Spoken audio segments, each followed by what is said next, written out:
falar em sistemas, indicadores, métricas de desempenho, normativas, porque é a parte mais instrumental.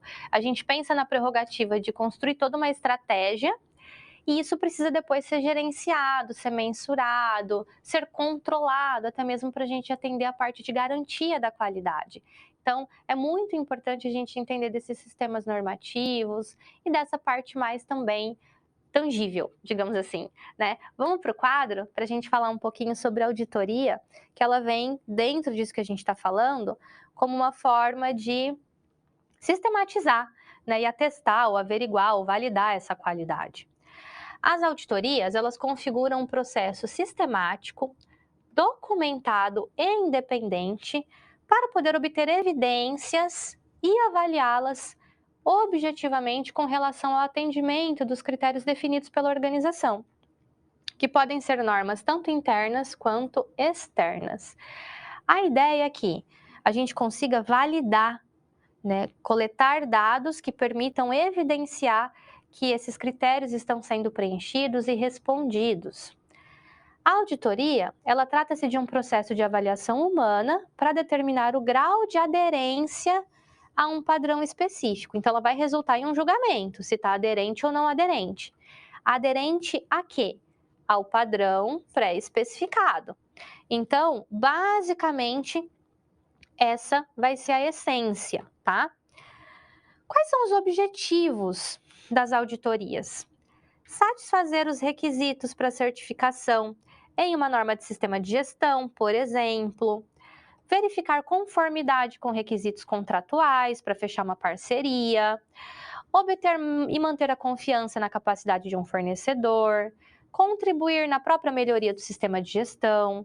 Então, ela pode ter tanto objetivos mais internos quanto externos, seja para o estabelecimento de uma relação com outra organização ou para um melhoramento contínuo, pensando aí em melhoramento da qualidade, tá? Dentro dessa perspectiva, a gente tem alguns tipos de auditoria. A gente tem a auditoria de sistema, que é aquela que vai focar na verificação se o sistema ou a política da organização está sendo seguido, as rotinas de trabalho, enfim.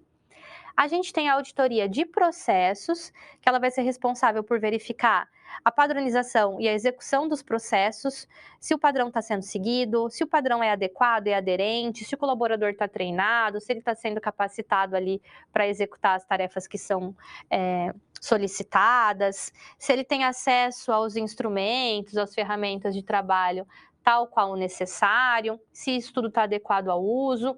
Então, os processos, a execução das atividades. E a gente tem a auditoria de produtos, que é utilizada para verificar se o produto está em conformidade ou não com o especificado. Um ponto importante aqui quando a gente fala em auditoria, e já também amarrando com a auditoria interna e externa, é o fato de perceber a auditoria como algo necessário para essa legitimação da qualidade.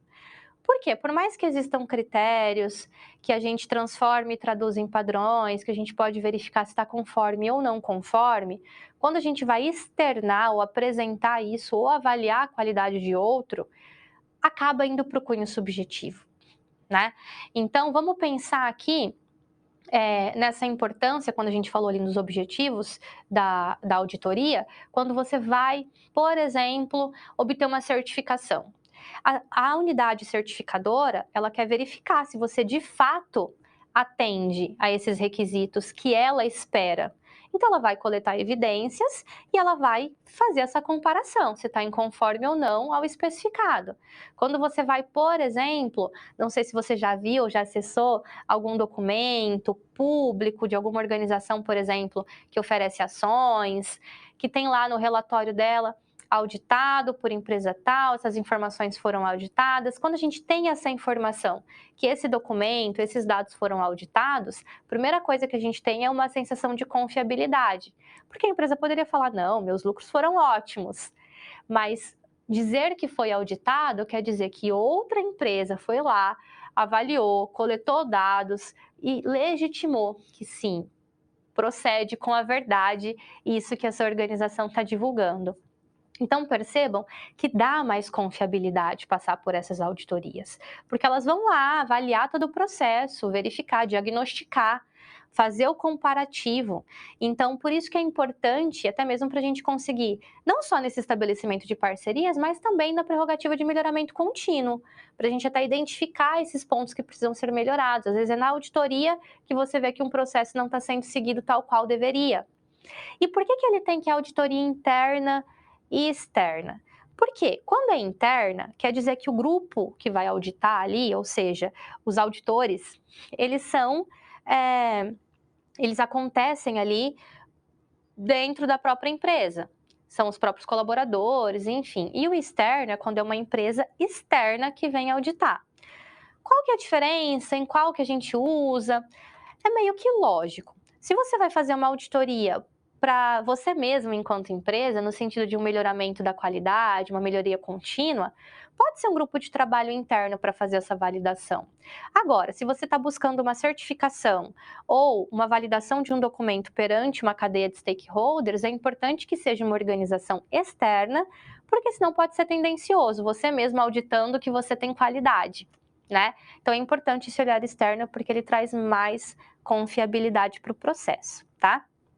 Voltando aqui, a ISO, trazendo a ISO aqui nesse momento, ela cabe bem porque a gente falou também que a auditoria serve para obter certificação, né? E o que seria essa certificação de uma empresa que vem ali para validar padrões, né? A ISO é um exemplo, ela é uma organização não governamental e internacional que visa a padronização.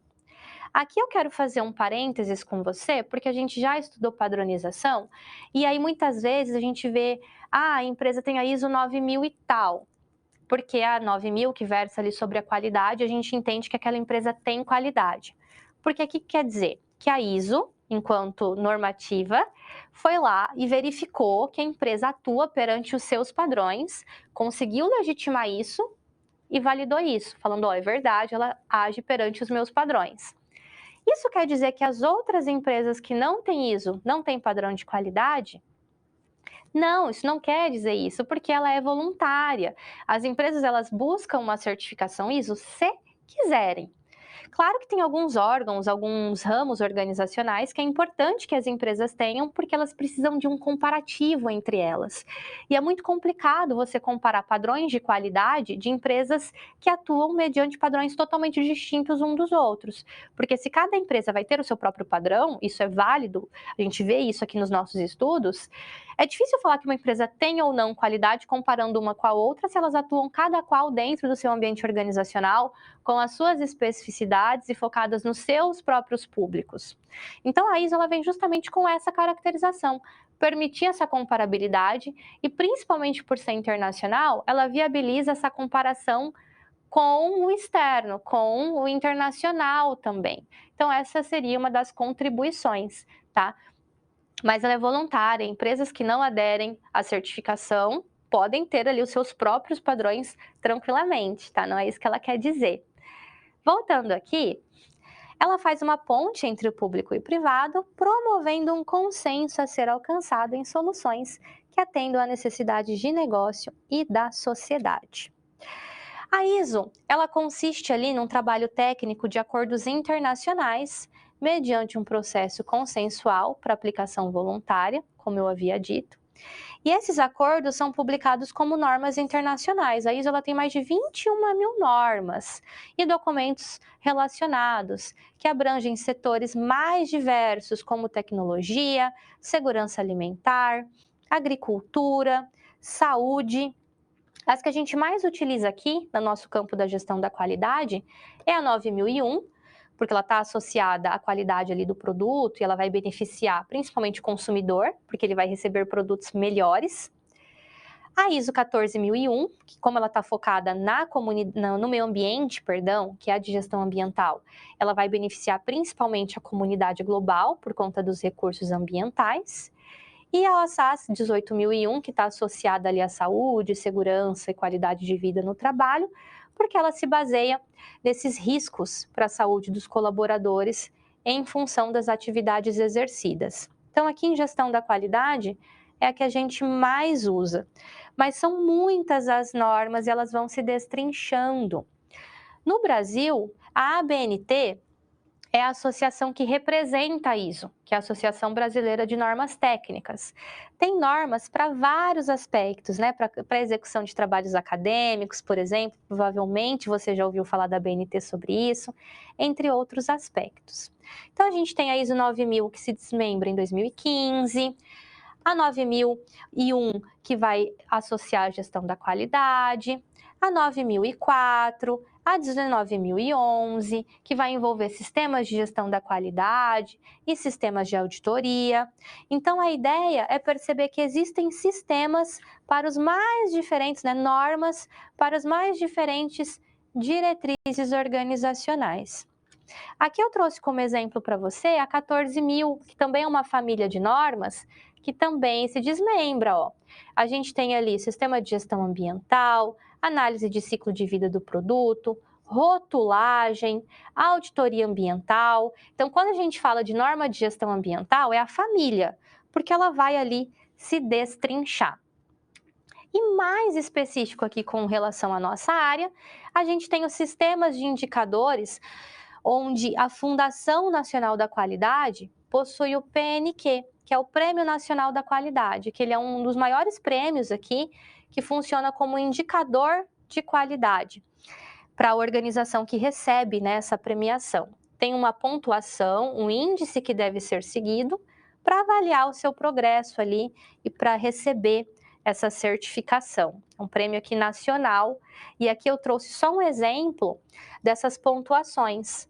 Olha os critérios do modelo de excelência em gestão da qualidade aqui, do MEG, liderança, estratégia e plano, cliente, pessoas, e aqui eles têm os itens e as pontuações.